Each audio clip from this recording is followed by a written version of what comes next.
Cristiano Ronaldo, 5 ballons d'or, 5 Ligues des Champions, plus de 800 buts, pendant que tout le monde le regardait marquer, lui, il construisait un système économique redoutable, digne des plus grands patrons du CAC 40, hôtellerie, santé, sport, tech, médias. Dans cette vidéo, je vais te montrer comment Cristiano Ronaldo a orchestré en silence l'un des systèmes les plus impressionnants du sport moderne. Et pour comprendre où tout ça a commencé, il faut remonter à l'instant où un simple numéro de maillot a changé le cours de sa vie.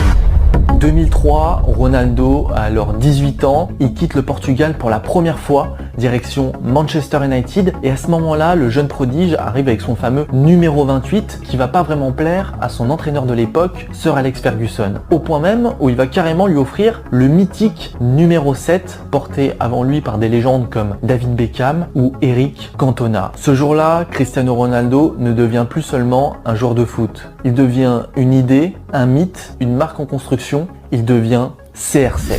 En 2006, il a 21 ans, il fait sa première Coupe du Monde avec le Portugal, il emmène son pays en demi-finale et il devient une vraie star là-bas. Et du coup, cette même année, il ouvre sa première boutique CR7 dans sa ville natale à Funchal, sur l'île de Madère, une petite boutique de vêtements très simple, pas de grosse stratégie derrière, mais c'est là que c'est intéressant, il commence petit avec ce qu'il connaît dans un endroit qu'il maîtrise et il utilise son cercle proche, notamment ses sœurs, pour garder la main sur son business. 2 ans plus tard, vu le succès, il en ouvre une deuxième à Lisbonne et là tu sens que c'est plus du hasard. Il commence à réfléchir comme quelqu'un qui veut bâtir quelque chose et le vrai tournant, il va arriver juste après, en 2009. Cette année-là, Cristiano Ronaldo remporte son premier ballon d'or et surtout, il signe au Real de Madrid. Transfert historique, 94 millions d'euros, le monde entier regarde, les médias s'emballent, le foot explose et c'est précisément à ce moment-là qu'il va comprendre un truc que 99% des sportifs n'ont toujours pas compris, c'est qu'il n'est pas seulement un joueur, c'est un aimant à attention. Et qui dit attention dit argent, dit partenariat, contrat, pub, campagne. Il commence à bosser avec Nike, il voit les crampons Mercurial CR7 se vendre par millions et là il commence à se poser une vraie question.